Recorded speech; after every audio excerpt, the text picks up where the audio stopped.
Go ahead. Yes, ma. Are we supposed to, as presenters, to be on video throughout? Second webinar series of the Nigerian Young Academy. The main aim of the webinar is actually to stimulate younger Nigerian young academics to conduct highly powerful and impactful research.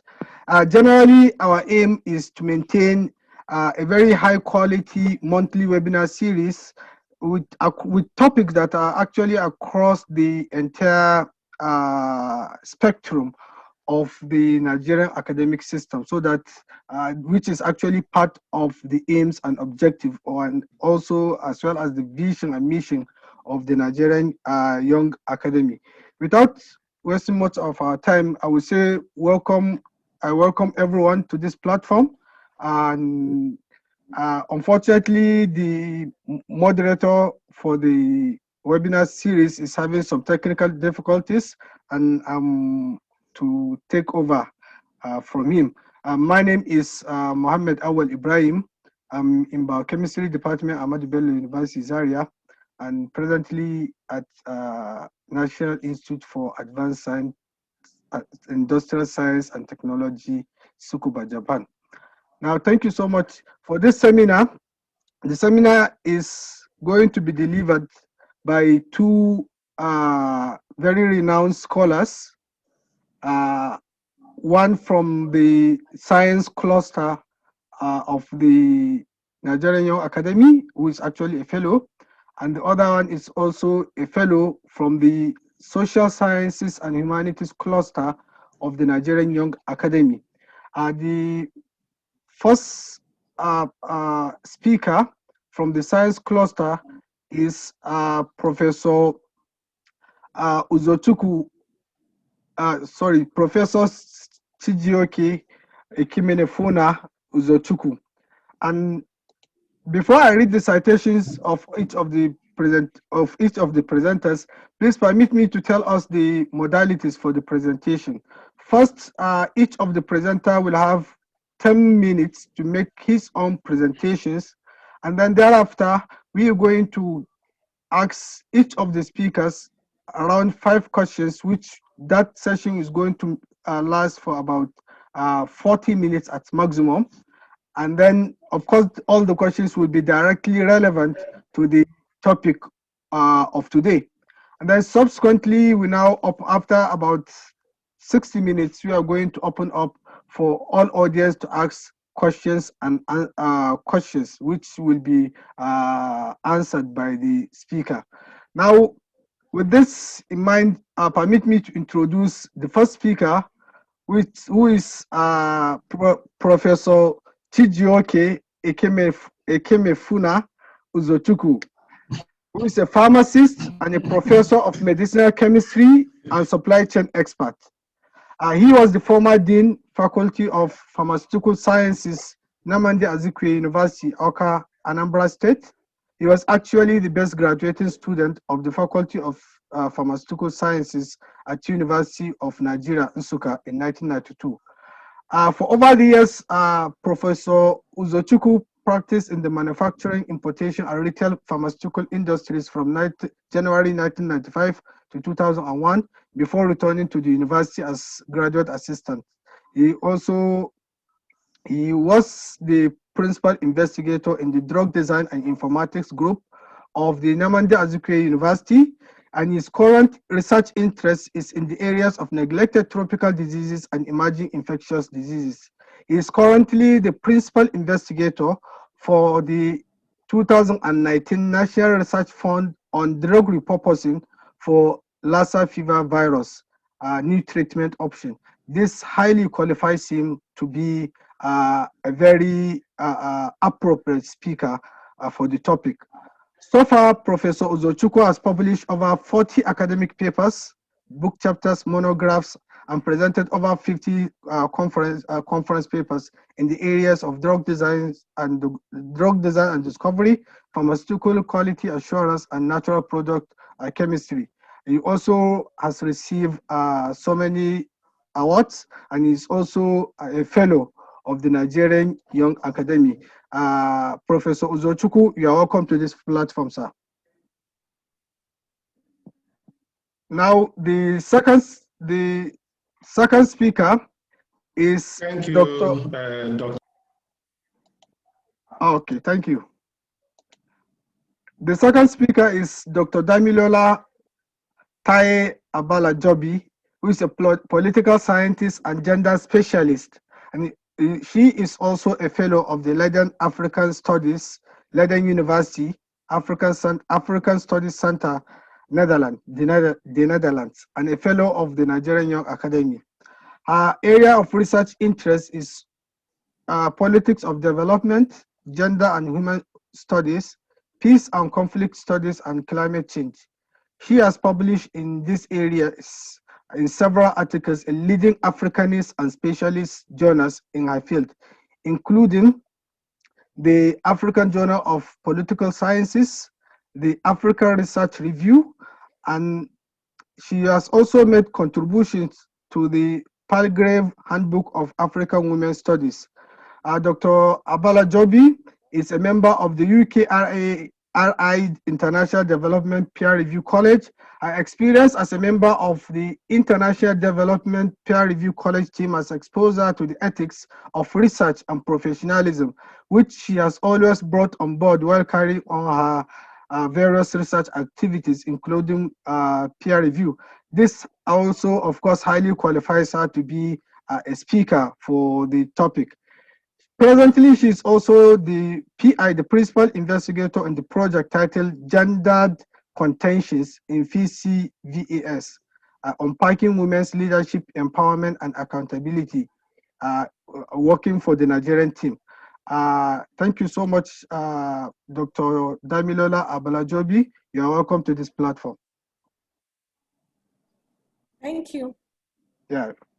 Now, with this, I will simply go and present and call the first speaker, who is Professor Ike Uzochukwu, to make his presentation on the topic, strategies for impactful research in a resource-constrained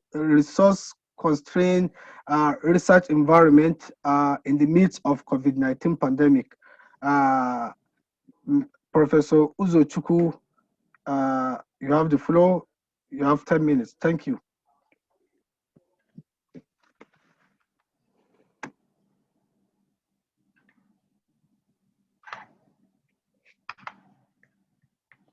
Okay, thank you, Dr. Ibrahim, for this wonderful opportunity.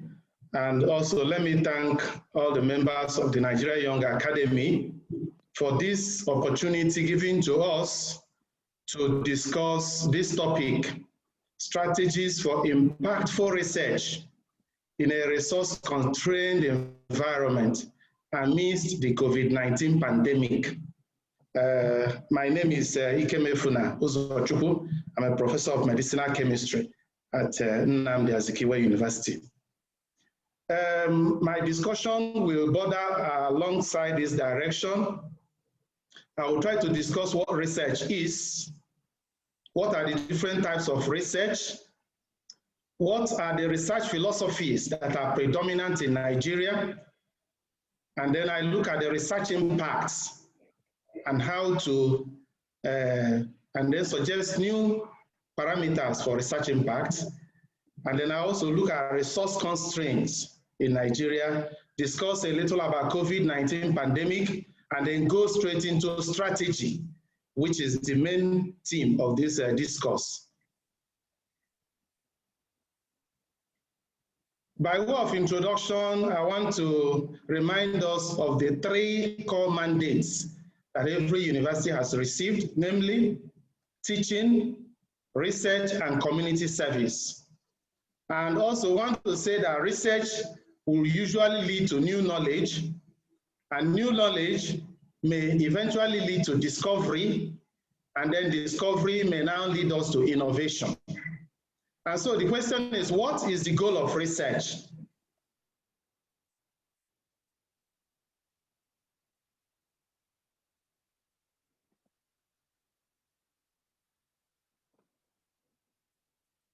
Sorry. There are two types of research.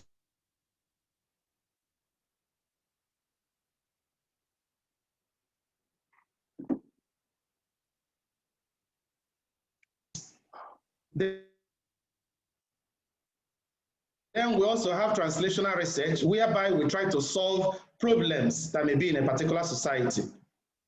So Nigeria actually has a choice to make between these two philosophies in research.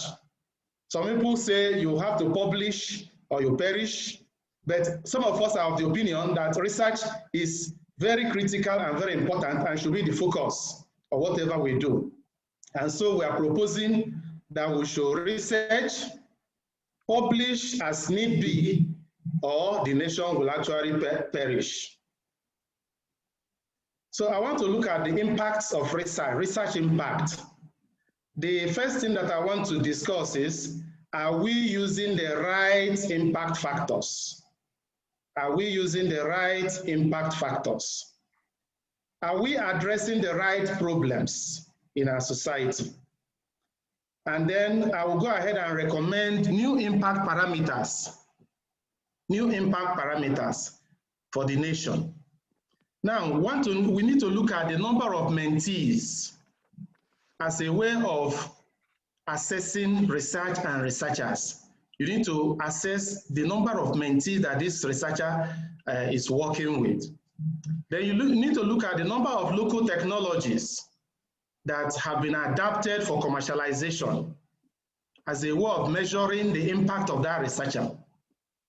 We also need to look at the number of products in the market introduced by that research or by that researcher. We also look at the number of raw materials to which value has been added by that research. And then you also look at the number of jobs created because of the research that the researcher has done. So these are some of the ways. And another final thing that I want to talk about is the number of spin-off companies. What kind of companies are coming out from this kind of research? So these are the things I think should be the parameters that should actually be used when we talk about impact of a research in our community. Now, we need to look at resources. There are two main types of resources: human resources and natural resources. But then the question is Nigeria resource constrained? Some of us have the opinion that Nigeria is not resource constrained.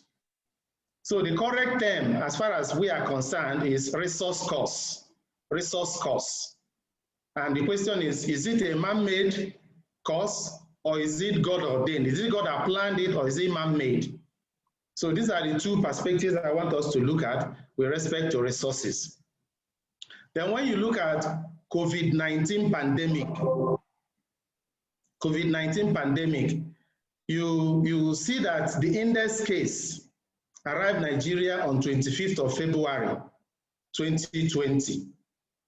And the question is, before this 25th of February, 2020, do we have cases of COVID-19 or similar diseases in this country?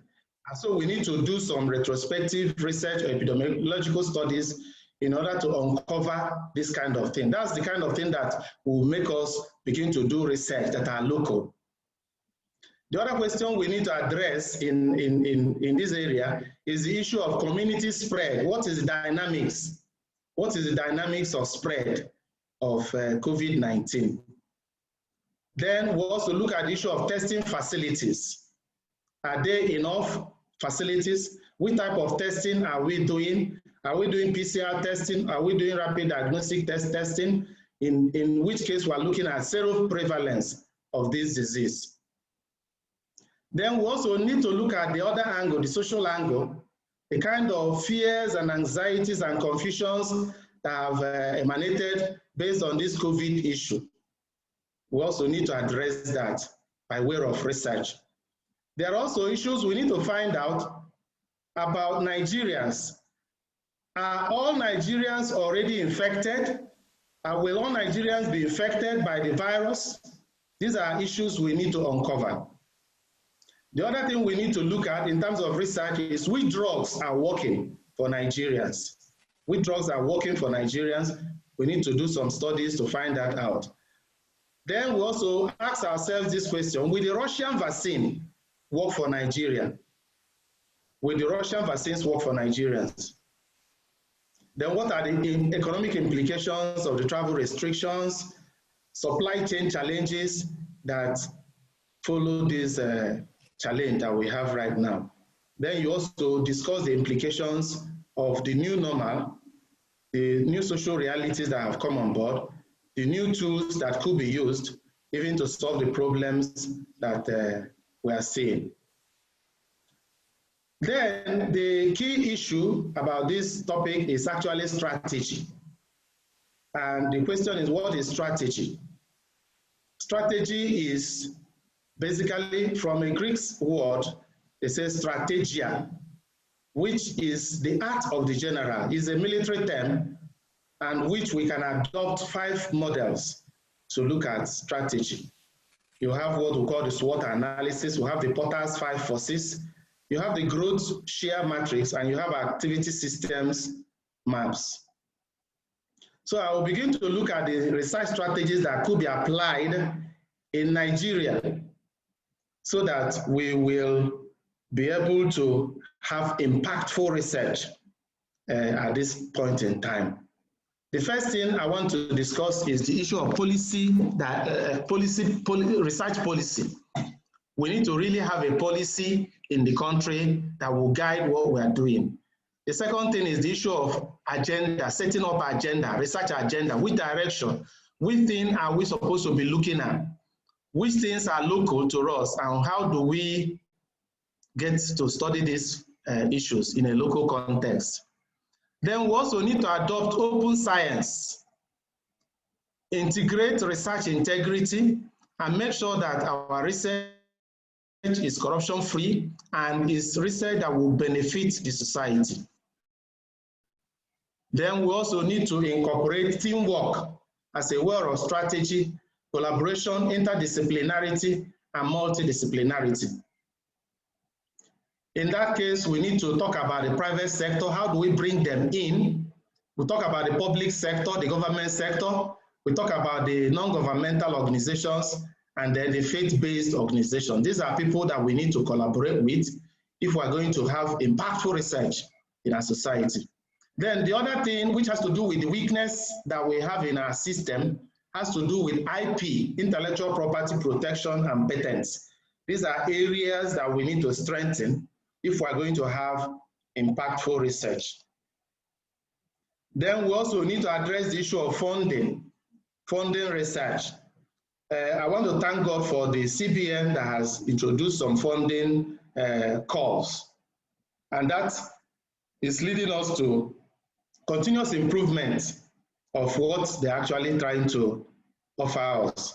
And I want to say that it is important that the funds that are allocated to research should actually be in terms of percentage of the GDP of the country. And these funds should be applied in building human capacity and also in building research facilities and centers of excellence. In that way, we're going to strengthen our facilities and make them strong and good to bring impact into our research. The final thing is local content. We need to bring local content into whatsoever we do. We need to find good parameters in terms of impact factor, and also journals that will help us to publish the things we are producing in the country. So with the right strategies, Nigeria, I believe, will become a giant in no distant time. And I want to declare and say that impactful research is a possibility in Nigeria. Thank you, and God bless you.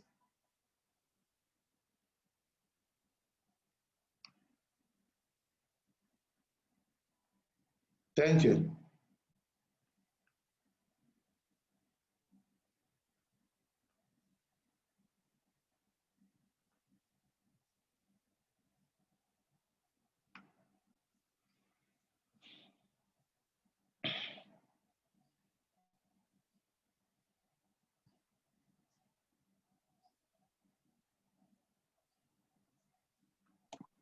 to save time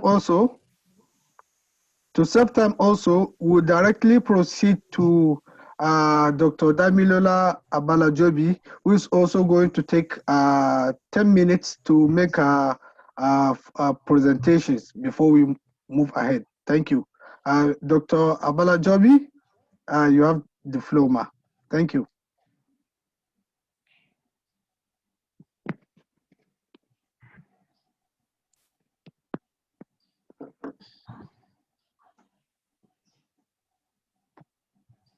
Thank you for this privilege. Permit me to stop my video so that the audio can be very clear. My presentation is impactful research in resource-constrained social science environment amidst COVID-19 pandemic. Thank you, Dr. Uzochukwu, for your presentation. You've actually mentioned some of the things I would like to talk about, but then I'll go ahead to give my presentation as it has been outlined.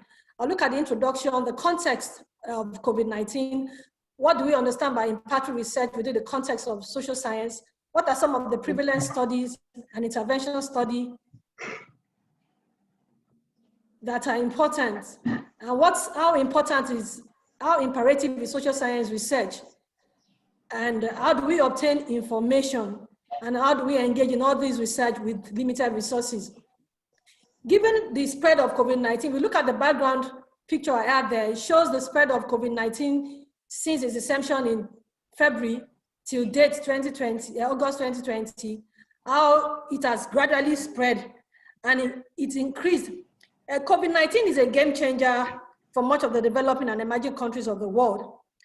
And some people believe it's not good, but I believe we can take advantage of this COVID-19 to turn our nation around. COVID-19 has spread globally across countries of the world, affected people across age, class, gender, irrespective of your race. And it has circulated across the world generally, infected people, but not only has it infected people, but it has actually affected every aspect of human culture and life. But more importantly, the pandemic is actually reinforcing the level of social and economic inequality, both globally and locally, which I feel is one of the things we can challenge as social scientists. If we look at COVID-19, given its peculiarity, it has extraordinary circumstances, and all these factors are the things that makes research setting different from the normal. So we are kind of in a different situation right now. COVID-19 has triggered social, political, and economic crises that is compounding already difficult situations. Level of unemployment is increasing. Poverty, we have governance crisis. All these are increasing and therefore revealing the deep-seated inequality and having disproportionate impact on the marginalized group more. From the COVID-19 pandemic, government have introduced different measures, and we could see the effect of the ineffectiveness of the pandemic protocol that have been introduced in the society, having impact on different individuals according to their levels in the society. It has impacted on our health responses. And of course, as a result of this, it's very important for us to collect data, and collecting data becomes very difficult at this time. It has affected how people are even interviewed. It affects how people collect data. What do we then understand by impactful research in this context of COVID-19? COVID-19 requires context-specific intervention. Given the fact that government introduced different measures, but we can see that the measures that were introduced in Nigeria, the effect differs from the way it was done in the developed world, given our peculiarities. Therefore, it's important for us to engage in impactful research. And then we must take into consideration the divergent population. We must take into consideration the demographics, our neighborhood, because this COVID-19 impact, for us to have evidence-based responses and research, we need to look at the peculiarity of each of these contexts. And of course, studies that are impactful at this time will directly affect the political economy of health, for example. We also, for example, need to look at our social sciences. We need to research on the social and economic impact of COVID-19 by assisting policymakers to understand the impact of the current interventions, and of course also plan for the future to understand or mitigate unintended consequences of pandemic responses. And of course, in pattern research, we look at how different governments, for example, have dealt with the issue of health versus wealth, which is very, very important. And such different, for example, we are aware that different governments have introduced different types of control and emergency measures to try to flatten the curve of the pandemic. But then the major understanding we need as social scientists, for example, is what are the social, the political, the ethical impact of such measures on freedom and democracy, for example. We also need to look at the ways in which current and future restrictions impact on social interactions, because things have changed. People no longer do parties the way they you normally do. People no longer can't do research, not because they don't want to do, but cannot do research the way they would normally do. And so these are some of the impactful research we need to look at. We need to also look at how do we connect local actors with state actors. For example, Dr. Uzachukwu actually mentioned that different actors are actually important in this risk COVID-19 pandemic, because in cases where government has failed, we have had interventions from non-governmental organizations, faith-based organizations, all coming together to ensure that the impact of this COVID-19 is mitigated. Those are some of the impactful research we need to look at. And of course, we need to look at impactful research also in area of communication. First and foremost, as social scientists, we can also contribute to the use of knowledge to make sure the world is better prepared to help those whose livelihood have been affected as a result of COVID-19. But then when we come to the issue of communication, for example, how do we ensure that informations are communicated in such a way that risks are averted? How do we ensure that fake informations are not circulated and mitigated as social scientists? COVID-19 has impacted on schooling, on education, gender issues. It has impacted every aspect of human life. For us to have impactful research from a social science perspective, these are areas that we must actually look at. As political scientists, we can actually scrutinize how government responses track with the ideology. Do they really have ideology? Are their responses in tandem with the ideology the government have? And as economics, for example, economists today are gathering data about supply chain. Psychologists are monitoring the mental health issues that have arisen as a result of people staying at home, having lockdown and being quarantined. And behavioral scientists are also studying thousands of people to see how the response to information in a crisis, how do people handle the information when they receive it. And so as social scientists, if we ignore the dynamics of this particular pandemic, it's our own peril, and it will actually make us miss the vital opportunities that this COVID-19 has for us. For example, we can actually look at government. The issue of trust and accountability is very, very important. COVID-19, as a result of COVID-19, government needed to introduce different measures to ensure that people palliative are introduced, so to ensure that it mitigate the effect of this. But was this accessible to the people? These are some of the things that we need to actually look at.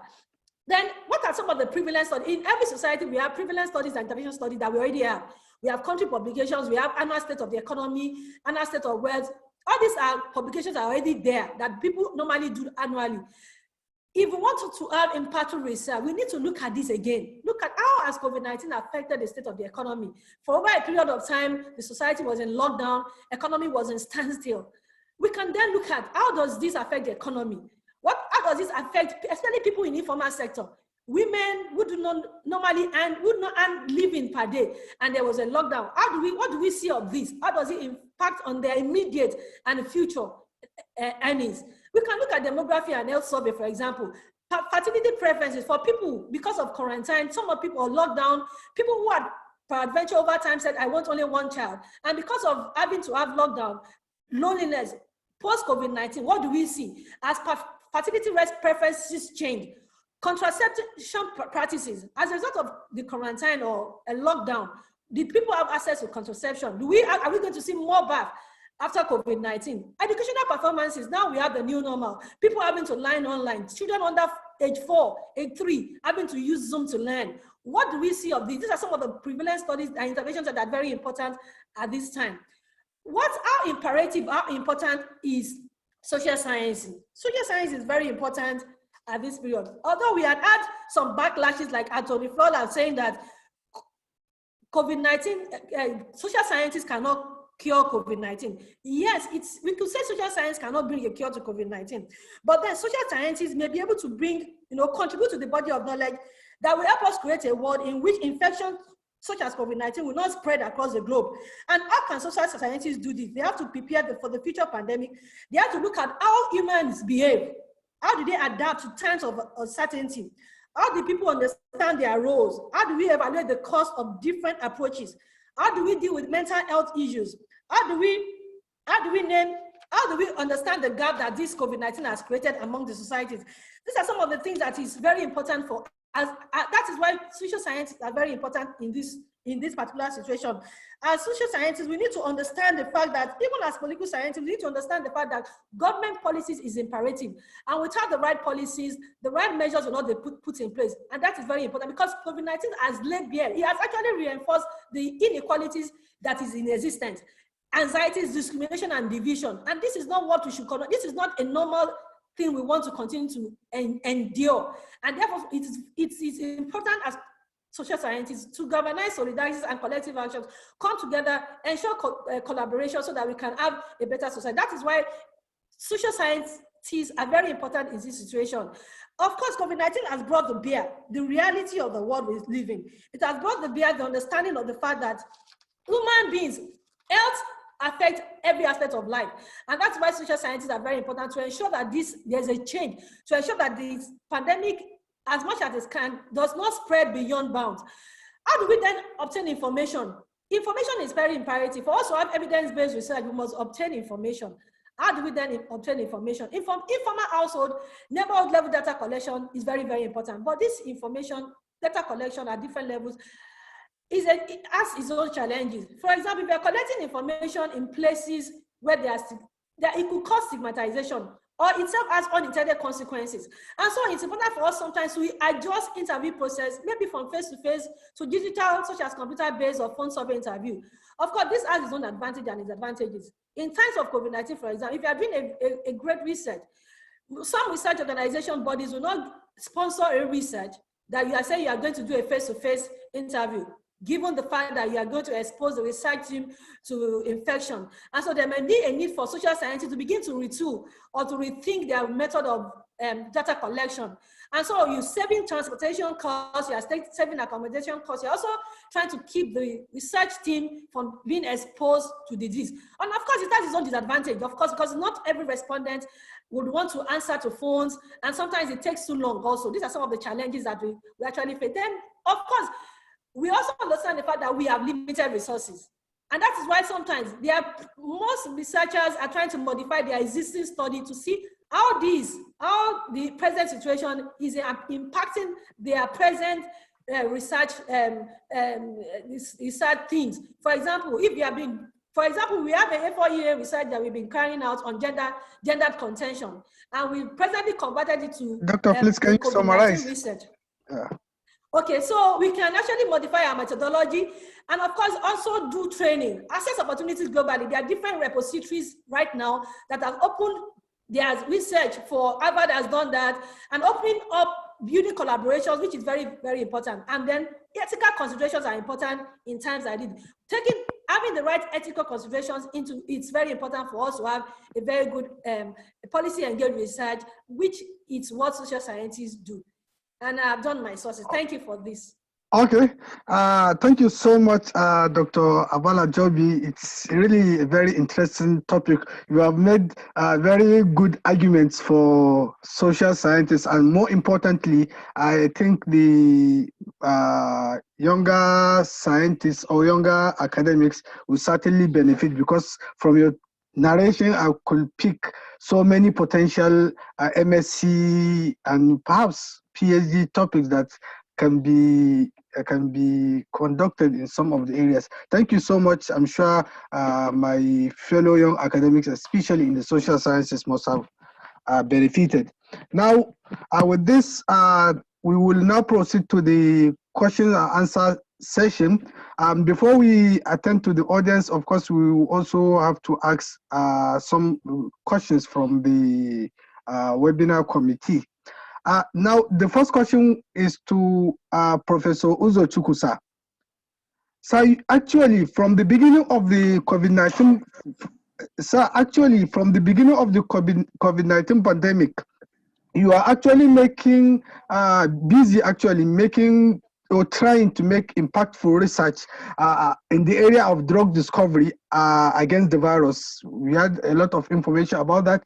And in fact, that is what actually prompted the committee to select you for this presentation. Now, what we wanted you to perhaps inform the young academics is that what strategy did you use to quickly align the COVID-19 pandemic with your research focus and at the same time generate funds for that? And also, how do you think other researchers, not necessarily in the area of drug design, can actually make similar achievements? I think that's the question, sir. Thank you.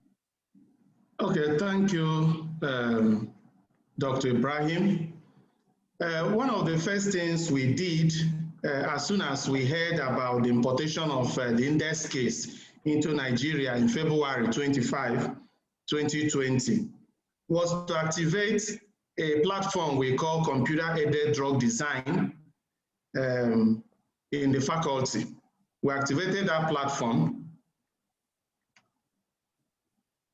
So yeah, so I said one of the first things we did as soon as we heard that the COVID-19 index case has come into Nigeria in February 25, 2020, was to activate what we call computer-aided drug design platform, CADD. That is a set of computers are set up and certain softwares and tools are placed on them so that we can do computational studies of this disease. So that's one of the strategies that we adopted to activate the CAD platform. The other thing we did was to start move some of our facilities home to the home, so because we can run some things virtually. So we could now move some of our studies towards the home. The other thing we did was to build our research team, bring people together from diverse disciplines and then pull them together around a research topic.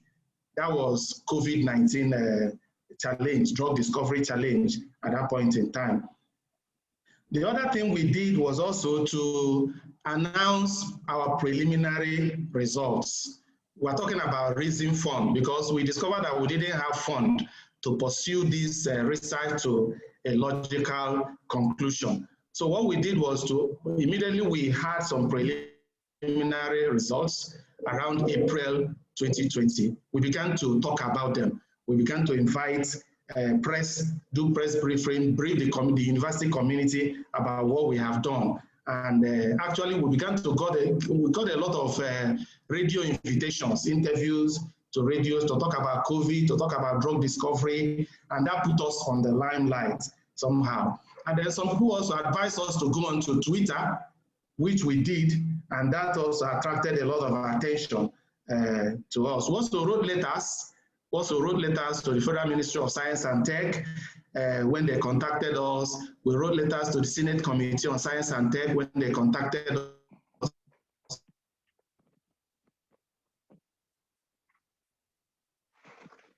Sorry. Are we losing him? I think we're sorry. I think we have lost Prof due to some connection problem. Hello, Prof.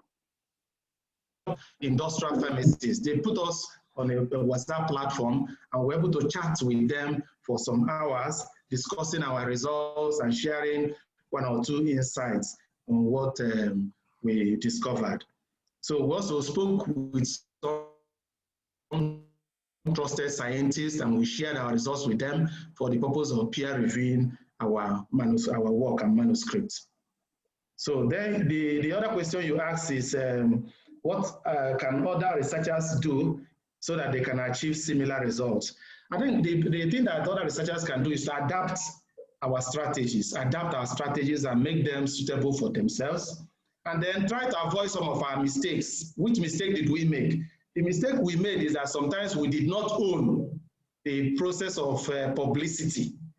Somebody will call you from somewhere and will want you to begin to talk, even without your taking charge of that publicity, of that press interview.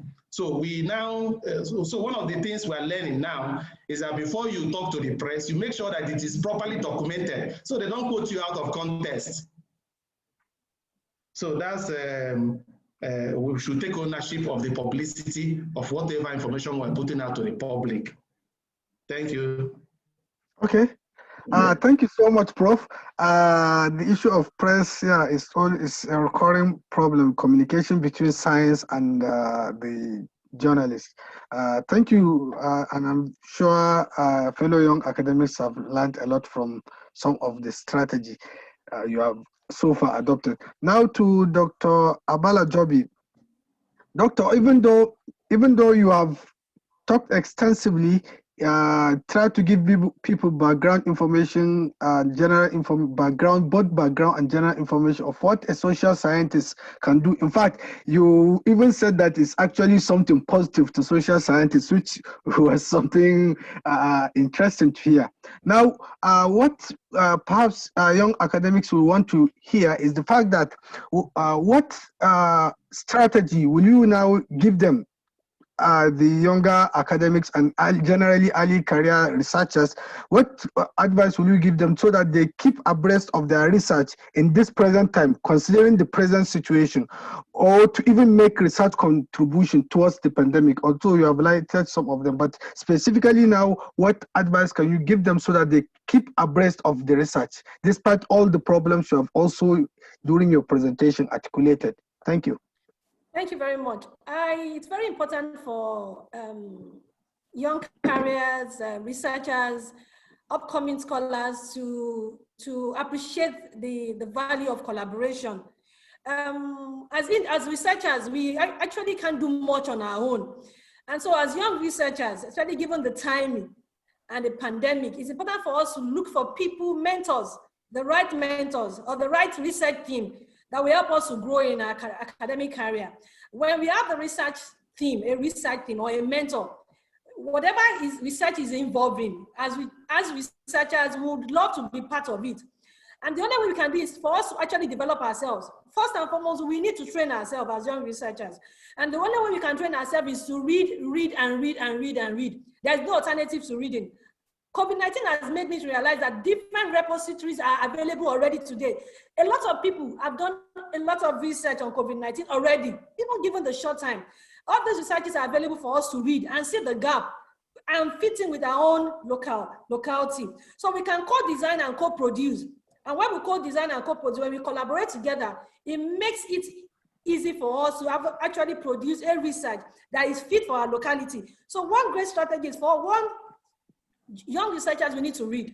Secondly, we need to read and read and read. Secondly, we also need to collaborate with upcoming researchers who have gone ahead of us. When we have a team helps us to grow and we build on those research. One of the greatest people, some people who have really done well in research, and I've noticed and I've observed, is people who have the right mentor. When you have a right mentor, as mentees, it helps you to grow in academics. It's difficult. Most times it's difficult for you to grow alone when you're alone. But when you're in the right team, when your research mentor is doing a research and you're a part of it, you are building a pathway for which you will grow. And so most of these research, great people who have gone ahead of us, and in one research or the other, new innovations are coming up. And when you're in such, you'll be able to bring out your voice in such a community. And then as individuals, we might not be able to have access. That's why it's actually important for us to have a team or collaborate. And collaboration is not restricted to our local community. We can see collaboration from anywhere in the world. Thank you. Yeah, okay. Thank you so much. Now to Professor Uzochukwu. Now, so you have mentioned that you have already even attempted to make some publications. So we wanted to ask, how are you actually able to write impactful journal publications in the resource constraint environment that we are in the resource constraint environment, especially in the midst of this COVID-19? Okay, thank you.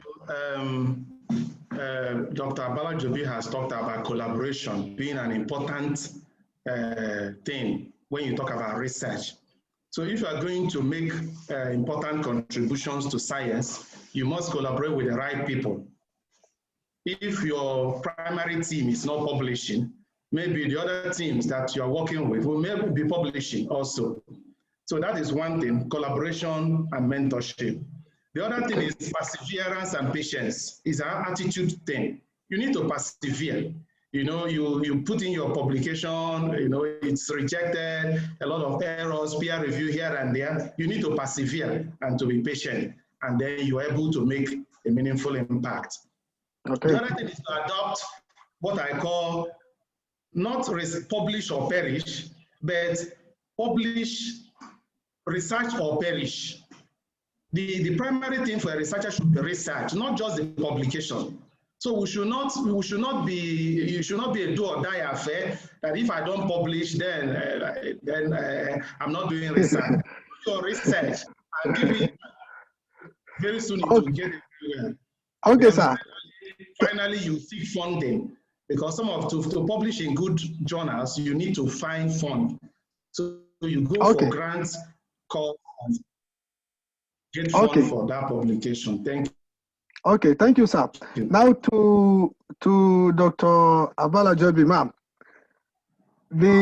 As a social scientist now, you have mentioned some of the challenges, but we want you to be a bit more specific. What are some of the challenges you face as a researcher in this COVID-19 period, especially with cessation of lectures? And also, how do you circumvent the challenges to sustain making impactful research? Yeah, thank you. Presently, as individual, as a lecturer, I really can't do much on my own when it comes to teaching, because it's a global challenge, and of course I have to be in tandem with what my university is. So I've not been able to lecture fine. But on personal research, we are presently, before the COVID-19, before the lockdown, we were about going to the field to collect data, and which was supposed to be face-to-face. We're supposed to do ethnography using key in-depth focus group discussion.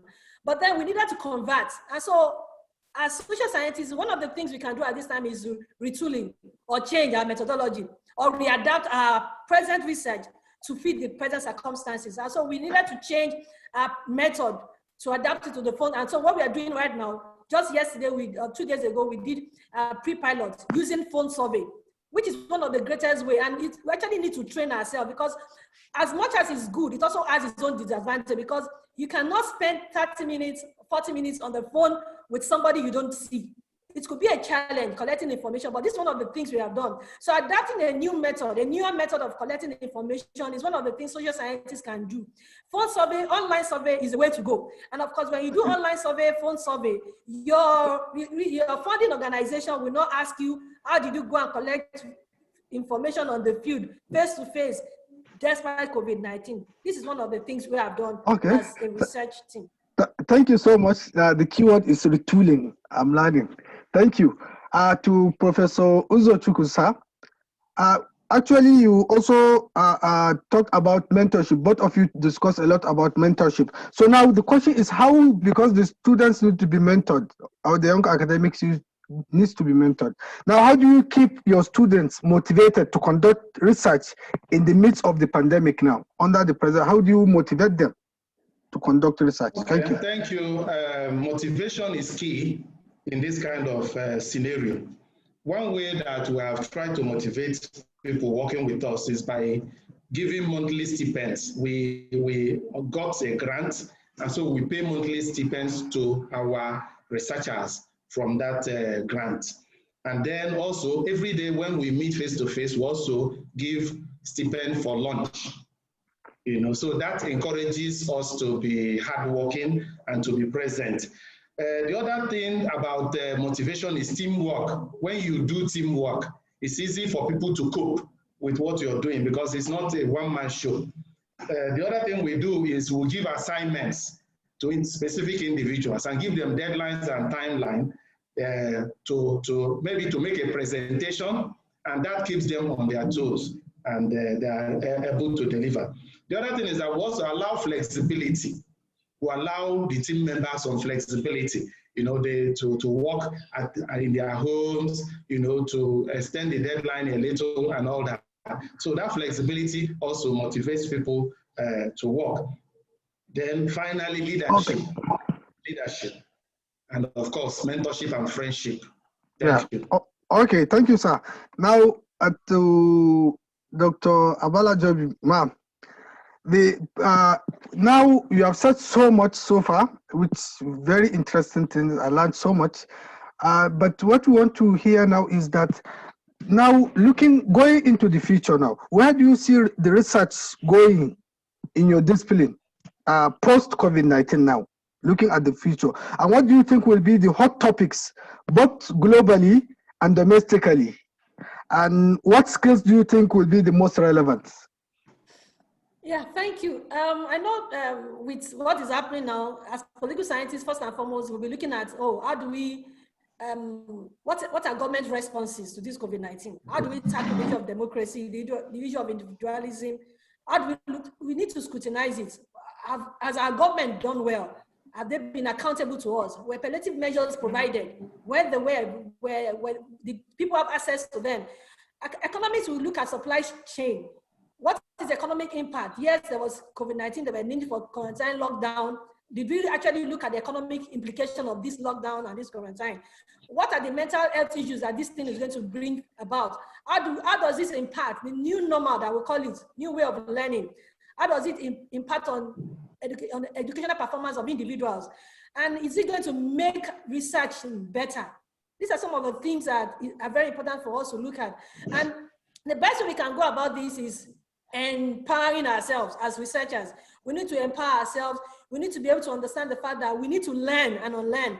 How have we been doing things before? What are the new ways of doing things? If we want to be in tandem with the developed world, if we want to be able to collaborate across board and have our research not only locally but globally, we need to be able to relate with people and collaborate on different. And so these are some of the things. What are some of the prevalence studies? Prevalence studies are very important right now. It's not just about what is happening right now. COVID-19 is not going to affect health alone. It's going to have a long-term impact on the society at large. And that's where social science is coming. Having to understand the fact that this is very important. And those things I've mentioned before are the things we need to interrogate. Okay. Thank you so much, Doc. And I think, Prof, I will also ask you the same question. Now, during the course of the presentation, we have looked at the past and the present. Now we try to go into the future. Now, the same question also to you, that where do you see your research in your field going post-COVID-19, and what will be the hot topics globally and domestically? This is very important for our young academics so that they start preparing their minds. And what skills will be relevant in the next near future? Thank you, Dr. Ibrahim. Hot topics in my area, I've mentioned some. I've mentioned computer-aided drug design. Another emerging area, but that will be locally, especially, is herbal medicine, herbal remedies for emerging diseases such as COVID. That will be a very important area of research in the near future. And then we also have research skills that are needed now. It will include data analysis, and then things on bioinformatics, chemoinformatics, genomics, and personalized medicine. These are some of the things I think on the cutting edge now that will impact research even now. Thank you. Okay. Thank you so much. To Dr. Abala Jobi. Now, please, now we are looking into the future. Now, let's look at another very important stakeholders in research, the government. Now, what specific areas do you think the government can intervene in order to support impactful research in Nigeria? Yeah, thank you. Especially for Nigerian government, I think one area the government needs to do is funding. Nigerian government has not been forthcoming when it comes to funding. Sometimes a lot of people get TED Fund research, TED Fund grants, and the TED Fund grant comes out and you don't even have access to it. You have been given a research grant for 1 year, you've not been able to have access to it. How does that thing not become obsolete? Your methodology, your prepositions, how do they become still correct? One of the things government needs to do is make sure we have funding. All over the world, government provide funding for research, and those research are peculiar to their locality and their context. We need to do research that are peculiar to our locality and context. We want to have evidence-based research. It's important for us to have these stakeholders. Government is #1 stakeholders. And when we are doing such a research, we need to engage them from the outset. doing the research, we are not involving the stakeholders from the outside, we will not have evidence-based policies will not be coming out from such research. And so one of the greatest ways, government needs to provide funding, but we as academia also need to ensure that we involve these stakeholders from the beginning. When we're setting out the research, before we even go to the field, let's bring them together and tell them this is what we want to do. What is your stake on this research? And then when we come on board, bringing together these different perspective, we'll be able to have an intervention that will be able to have positive impact. So it's better for government to provide more funding for researchers in social sciences, because humans, we are not dealing with just animals, we are not dealing with buildings alone. Policies involve humans, which affect every aspect of lives. So this is one of the greatest ways social governments can intervene, provide the right funding, make environment conducive enough. Social science, even if sometimes we say we don't need to buy chemicals, but we need to deal with humans. We need to have the right environment, which is conducive for us. That's one of the things government needs to do. Provide the right learning environment, teaching environment, research environment, which is very imperative. Okay. Thank you so much, Doc, for a very stimulating, very stimulating responses so far. I think we will now go to the last question. We are almost going with time.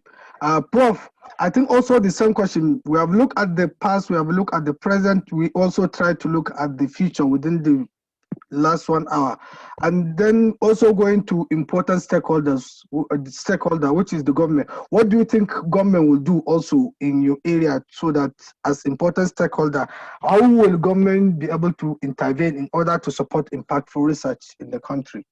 Thank you. I want to support what Dr. Abalajobi has said. Funding. In the Bible, it says a man's treasure determines where his heart is. If government is interested in solving the problems in Nigeria, then they have to put money into research that will make local impact. Because we're talking about facilities. You want to build facilities, you're going to require money. You want to build human capacity, you're going to require money. I'll give an example.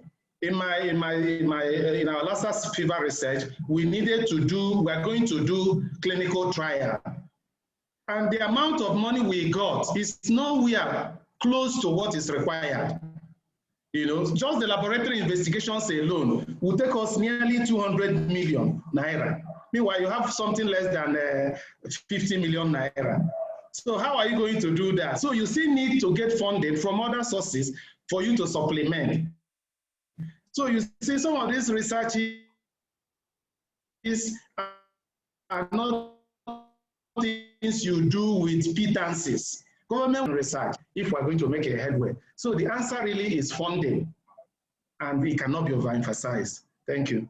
Okay. Thank you so much. I think we have exactly 1 hour as promised. That's actually our plans to exhaust all our questions and the presentation within within 60 minutes. Now we can now proceed to questions from the audience. Now I have so many, and please, to the audience, you can permit me, I will pick all the ones that are very relevant. Now I think the first one I'm seeing here is from Josephine. Specifically, she said to Professor Chijioke, will you be willing to collaborate or mentor a young researcher on this platform, talking about collaboration and providing support? That's the question. Definitely, yes. Yes, we are open to collaboration. We are open to mentorship, mentoring others. Yeah, so once you contact us, we'll be able to discuss the terms and the relationship and how we go about that. Yeah, so we're open to that. 100%. Okay, yes. Thank you. And Dr. Abalajobi, the question from Yetunde, I think, what practical step can a young academic take to assess government fund in Nigeria, especially when she is to work in near zero research facility environment? Near zero research facility environment. What practical step can a young academic take? That is the question mark. Practical step for a young academic is to get funding from Nigerian government. I really don't know how to get funding from Nigerian government. If there are different scholarships available, Commonwealth, some of these scholarships seems unaccessible. But those are maybe you get a first class or you are the best students in your class. Those are some of the ways you can get funding. Other than that, most people try to get funding on their own, except you get international funding. But for Nigerian government, except you are the best, when you're the best, there are different levels where funding are available for the best person in the class. And then if you're a lecturer also, you can get funding through the TED Fund. There are different phases of the TED Fund research. The university provides funding for your research, but that is actually done in a team. But as an individual, you need to be able to maybe be the best in your class, and then this different state government, the federal government have these different funding available. That's my response. So but far, I would, yeah, so far I will still follow up. She didn't ask, but I think she may need, people who want to hear. Perhaps you are a visiting scholar at Leiden University, and you have won some grants. If you can just give young academics just in 2 minutes some clue, I think that will be helpful. Oh, thank you. Yeah, thank you for it. Getting funding and grants for research is it's a great privilege when you get it. But I tell you that you must have written like 100 proposals. I remember between 2017, 18, 19, and 20, 18 and 19, I wrote more than almost 20 proposals looking for grants and looking for funding for a research. And I got only 2. And so you need to do a lot of reading and a lot of writing in your area, because the truth of the matter is that the funding are there. But then the competition is also very high. Maybe the funding is only going to 2 people or 5 people. And then you need to be your best. And so those fundings could be there, especially outside Nigeria, but then you need to do a lot of research, a lot of developing yourself, and a lot of asking people who have gone ahead of you. How did they go out? It's very key. One of the greatest things I discovered is learning from people who have gone ahead of you. How did they go about it? How did you write this your proposal? For me to get Leiden, I actually needed to write and write. Then sometimes you also need to seek collaboration. Some of these research require you to have a collaborator from that university. And so you need to look at their research areas, and does it align with your own research area? And then sometimes when you just send them an email, oh, can I collaborate with you on this? Some of them respond yes, some of them could say no. So you might need to write 10, 15, 20 emails, sending them. The most important thing, don't get tired. Keep writing, because as much as you keep writing, if 10 does not go, 1 could go. So that's my own experience, because I've written a lot. I'm not yet there. I'm still working. So we need to keep writing and keep writing, keep reading and keep writing to develop yourself, and then you get there. Okay, thank you so much. At least you have opened up a bit. Thank you. To Professor Uzochukwu, sir, you are already a TED Fund awardee, talking about 50 million naira, which is interesting. Now, I think Dr. Okodo wanted to ask you that why do you think, in your opinion, research institutions which are actually saddled with the mandate to conduct research are not allowed access to TED Fund in Nigeria? And what can be done to help to promote innovative research? Thank you. Let me correct the impression. 50 million is the maximum. I didn't get 50 million. Okay. something less. Thank you. Thank you. Something less. So we cannot say that researchers are not accessing fund from TED Fund. We're actually accessing fund. No, research institutions, sir. Okay. People from research institutions. Distinguish between the researcher and the research institution. Okay. There are these researches are in categories. There are institution-based research, which is actually what we applied for late last year, which has a maximum cap of 50 million. And then there are researcher-based grants calls, which they cap at 2 million, 5 million. So I want to believe that institutions are getting, but just like Dr. Balajobi said, you need to write. The competition is going to be fierce. It's not only you that is interested in the fund. So you need to write and write and write. And for you to write and get, you need to really understand your field. You need to really come with something that is innovative. So you need to come with a good proposal, a good concept note that will be attractive, that will make impact locally, that will have some significance, that should have some impact. In that way, your research proposal is likely going to be funded. Okay, thank you so much. I think the next question is to you, sir. Thank you. That how do, because the person indicated, Kike Lomu Mbada, how do early career researchers who have ideas from gaps observed take advantage of grant opportunities that require experience, which they like, as PI in the research area? I think what the person is trying to ask is, how do early career researchers who have ideas from gaps observed take advantage of grant opportunities to conduct their research? Meanwhile, they don't have the requisite experience, but they have the idea. How will they go about it? That is very typical of upcoming scientists. Okay, so the answer, yes, the answer is straightforward. What you do, there are always smaller grants that you can get as an early career researcher. There are always smaller grants. So by the time you get, because nothing can stand on nothing. When you start getting grants, then you have started getting. They call it to whom, if you have, more will be given to you. So you build on that. By the time you get a small grant, maybe $5,000, you get another one, $10,000, then you get another one, $50,000, then you keep climbing. That is one way. The other way is to align yourself with a mentor, somebody who already has a track record, somebody who already has grants, and then you can build on that and solve that problem within the context of that bigger person. Those are the two approaches. Okay. Okay, thank you so much. To Dr. Abala Jobima, some Ape or maybe ask that for Nigeria to meet up with the global trend in research productivity, there's actually need for universities and research institutions to begin to look away from government, as available evidence show that we can't depend on the government. That is what the person is saying. Then how can Nigerian universities and research institutions work with the industry to fund research as it is obtained in developed world? That is the question. Yeah. The tripartite. Okay, thank you very much for that. That's a very good question. Basically, what happens in developed nation, as I've seen, is that researchers from the ivory towers don't just sit aloof. Here in Nigeria, those in academics, they have no interaction with the industry.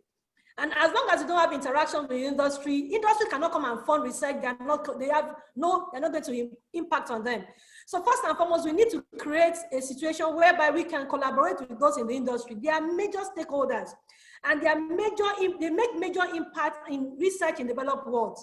And the only way we can do that is when our ivory towers sit together with those in the industry. And until we do that, we need to align with them. Once our policy aligns with them, then they can even begin to fund researches from undergraduate to postgraduate. But as long as we are not having any relationship together, and that's why stakeholders meeting is very, very important for any research we need to do. We can't sit down in our schools and say we are doing research when those in the industry don't even understand. They have no impact in the research. They have no influence. They are not influencing anything we do, teaching or learning. And so the first way we need to go about it is having a collaboration, an understanding, or a memorandum of understanding with these people in the industry. And when we do that, maybe in the CBF, for those of us in social sciences, from the economic perspective, there are different ways we can do that. And we need to align with them. When we align with them, they can tell us these are the things they are doing in the industry. These are the things we are learning as in the academic world. How do we come together? And then we can write proposals together. When we co-produce and we co-engender things, then we can bring out evidence-based research that will impact on the local context of our environment.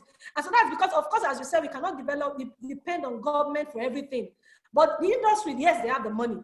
But the problem is that we have not been engaging with those in the industry. We need to first and foremost start engaging with them. When we begin to engage with them, we understand what are they doing. For those in engineering, what are the kind of things they are doing? For those in social sciences, even in the federal parastatal, for example, those in the legislature, how do they make policies? Are we taking our students to the legislature and said, okay, these are the things, how do they make policy? What are the things they need to? We don't do that. But we need to begin to collaborate with them. When we begin to do that, they will begin to fund subsequent research. Thank you. Okay, thank you. Prof, Oluwayemisi Agnes wanted to ask you that can we carry out research as scientists on COVID-19 without going to the laboratory? She means a questionnaire-based research on COVID-19. Yes, the answer is yes. It depends on the question, research question one is trying to address. So research can either be wet research or dry, wet lab or dry lab. So it can be either way, depending on the question one is trying to address. Thank you.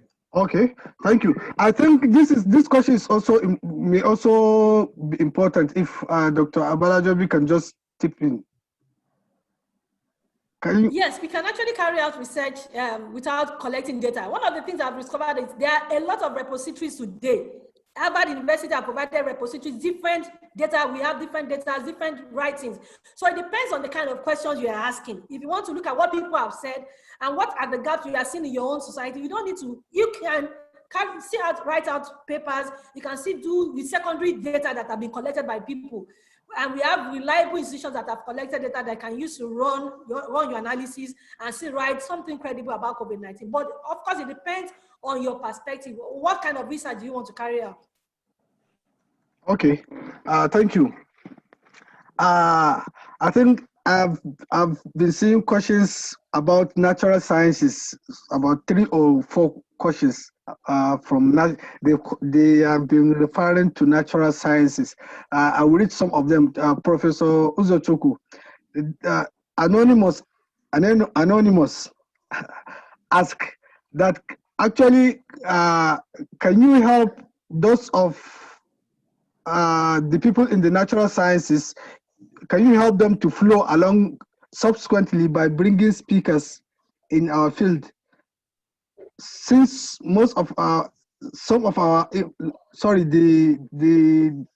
trying to rephrase what the English is not straight. That's what I'm trying to do. Anyway, the person writes, can the house help those of us in the natural sciences to flow along subsequently by bringing speakers in our field, since most of our laboratories are the environment that we are forbidding? What he's trying to ask, let me try to rephrase that, is that how can people in the natural sciences who basically their laboratories is involved environment, how can they also make impactful research during the pandemic? I think that is basically what the person is trying to ask.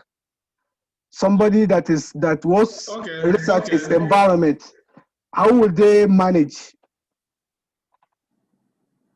I was looking at that question from the perspective of NYA, bringing speakers here who will address challenges or issues in natural sciences. But let me answer from my perspective. You can do a wet lab where you have facilities. Where you do not have facilities, you can do a dry laboratory. Dry laboratory are computational studies. And computational studies can be in the area of physical sciences, it can be in the area of biological sciences, it can be in the area of natural sciences, it can be in virtually every area of human endeavor. So what I think the person will need to do is to find relevant tools and facilities that are required for the person to be able to carry out research that are not based on hardware, serious equipment that may cost a lot of money. Many of these equipment, you just require a computer, you require an internet access, then you need some server, some tools, some computational tools, and then your brain, that's all, and you keep going. So, okay, thank you. Dr. Abalajobi, you talked about how we can attempt to bridge the gap between industries and the academia. And so Abdullahi Nazifi asks that, please, why is it that most or almost all the researches, especially MSc and PhD thesis in Nigeria, are just dumped by the institutions, industries, and government? Why do you think that is so? Okay, I think I've actually talked about this before. One of the things that makes our research is dumped on the table is because we did not involve the stakeholders. One of the things I've learned over the years in recent times about evidence-based research, or that research that will be policy, that we have policy impact, is involving the stakeholders. You want to do a PhD, you just went to the field, you collected your data, and you think the policy, whatever policy you bring or whatever findings you get from that research, we're going to make any impact on anybody. Even if it does, who did you involve from the outset of that research? For us to have a research that we're going to have impact and policy based, we must involve the stakeholders from the beginning.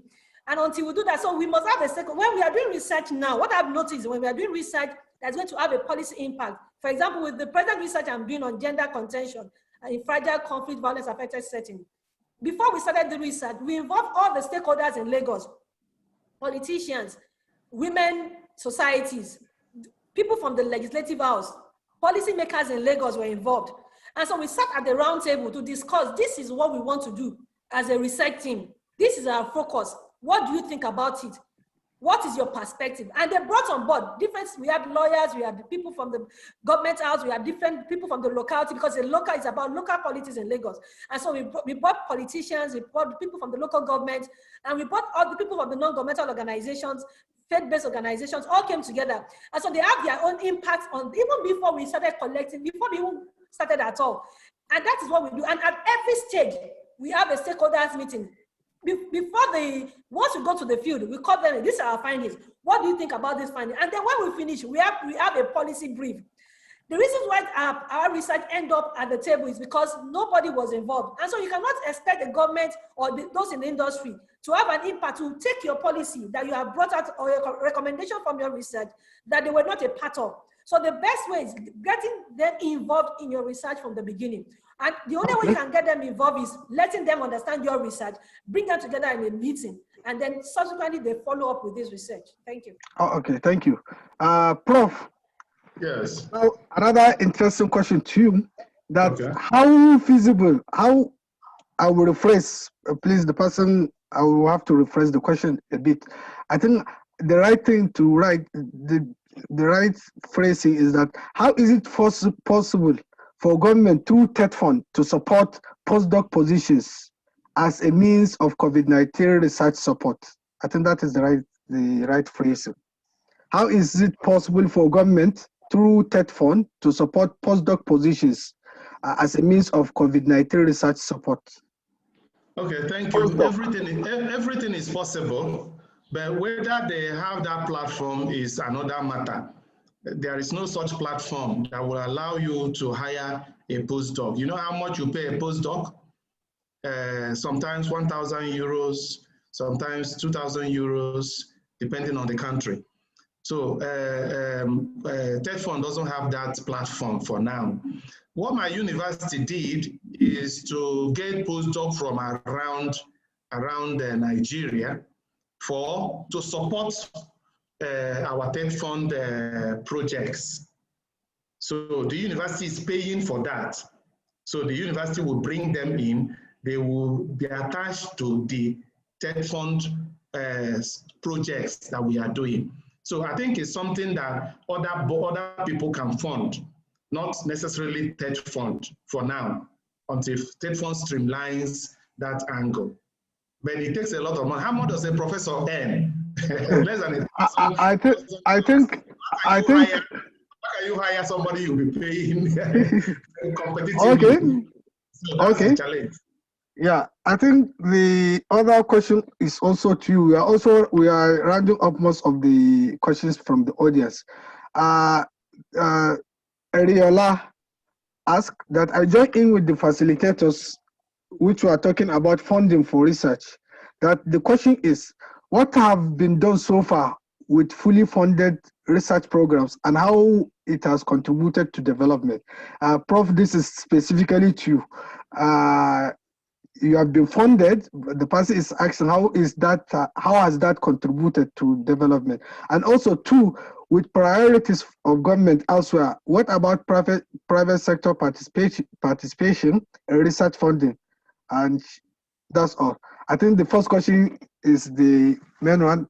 You have received TED Fund funding so far. How has it contributed to development? Thank you. Okay, thank you. contribution to development, basically we have built capacity, a fully equipped in silico laboratory in place, with which we have been doing all kinds of work and people are benefiting. So that is one area of contribution. Our study is less than 6 months. We're just preparing our 6 months report. And by the time we publish that report, you'll see the other contributions. So until we run the full timeline of the research, we cannot fully talk about the contributions here. The other question is about... the other question is about... Sorry, I also lost it here. Okay, is it funding research by the industry? No, sorry, I've also lost it. But I think that is the most important question, is that one that has to do with what you have done. Okay. The development that the research fund has brought in. Now, I think generally most of the questions have been answered, except most of the questions are actually indirect repetition of what have been answered, and that's why I will try to round up with this last question now, to Professor Uzo Chukwusa. Adebisi asked that kudos to the organizers. My question goes to Prof. Publish stroke perish. You have to publish in good journals. What are good journals? If not, what I think, how can we rate journal newly established by vibrant institution but recent? You got the question? You say what are good journals? Yes, you have to publish in good. My problem with journal classification is that those are white man mentality. You know, what they call good journal may not be willing to publish studies that are done in Nigeria. So Nigeria has to say these are the journals acceptable to us down here, so that we publish works that are relevant to us. You know, you study something about a festival in Nigeria and you want to publish it in UK, they will not accept it. They will not accept it. But that publication may be quite good for a journal that is based in Nigeria. So what I'm saying is the issue of a good journal is a relative issue. It's a relative issue. And it depends on the scientist to determine what is good or bad for him or her. Thank you. I think on behalf of the webinar committee, let me also add to this that perhaps participants should keep following the NY webinar series. We will soon also bring up a topic on publishing, perishing, how to publish in good journals, and so many things that surrounds publication. I will do that soon in one of the monthly webinar series. Now, I think the last question to Dr. Abala Jobi, this one has asked that in Nigeria, there is no translational research. How do we solve that problem? Sorry, what does it mean by translational? There are no translational research. The researches are just yes, they are just dumped or something like that. I think we talked about that. The only way we can have research that will transcend our immediate localities for us, of course, first and foremost, we need to research beyond the four walls of our rooms, of our houses. When you don't have collaborations with those in the industries or with policymakers, with the government, when you want to research on a policy that's going to impact, for example, on urban policy, and you have sat in your house, in your room to go and collect data, and the people who are the urbanists are not even involved, how do we want such policy to have? How do we want government to take such policy and work with such policies? And then if you want a policy, a research that will actually transcend beyond our own locality, we must actually have collaboration. It's important. Of course, as much as it's very important for us to have a local context to our research we are doing. First and foremost, our research, most of the time, even for those of us who get grants, most of the time we are dancing to the tune of the funder because we don't have a choice. because it's where the funding comes from that determines what our research is going to be about. But then for us to have local research that's going to have great impact, we must involve the stakeholders, which is very key to any research we do. But maybe I didn't get that translational research. No, I think that's actually the point. That's actually the point. Okay, thank you so much once again, Professor Uzochukwu and Dr. Abala Jobi. I think with this, we have come to the end of the webinar. This webinar, we have so far spent 85 minutes. Thank you so much once again. Please, for all the attendees and participants, please try to follow the NYA webinar series monthly. We hope that we are going to sustain it for every last week of the month. We are going to bring you very stimulating and relevant topics, especially very relevant to the young academics. We are all available for mentoring the young academics. And also at the same time, there are also some other questions that I think we may need to answer them outside. People asking that we should bring some speakers, people asking about emails. Please note that most of those questions we can answer them out of the webinar. Once again, please, once again to the attendees, we thank you so much for participating in this webinar series. And to Professor Uzochukwu, we are absolutely very grateful for accepting our invitation to participate in the webinar. Thank you so much, sir. Thank you. Yeah, Thank you, and sir. to Dr. Abala Jobi, despite the fact that you need to go to Lagos to do some work, we are very grateful that you are able to join us to participate in the webinar. It's very tasking. I learned a lot, like so many potential PhD and MSc topics that you have provided today. We are indeed very grateful. And to the fellow members of the NYA webinar committee, thank you so much, Dr. Kasim, that has been handling the media. We are very grateful. Dr. Chimwe, the publicity secretary, thank you so much. We are very grateful. Our president, unfortunately, is not available because of some unforeseen circumstances. We are grateful for giving us the platform. To Dr. Temi Sobamu, also unfortunately not here due to some personal problems. We are also very grateful for being part of the webinar committee. Once again, for all the attendees, we say thank you so much, and all the questions that have been answered, please, a link has been provided that you can channel them where we can answer them. The NYA webinar committee or the NYA as a whole can answer most of the questions, because some of the questions are actually directly to the NYA, and I think and time has gone. Once again, thank you so much to the attendees. We are grateful to everyone. Thank you so much. Have a nice Thank you, Dr. Ibrahim. Thank you, Professor. Thank you. Thank you, Dr. Bajavu. Thank you, everyone. Thank you. Thank you, Chima. Thank you. Bye.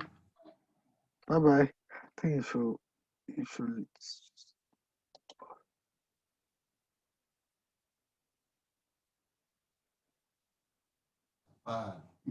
What's that shit?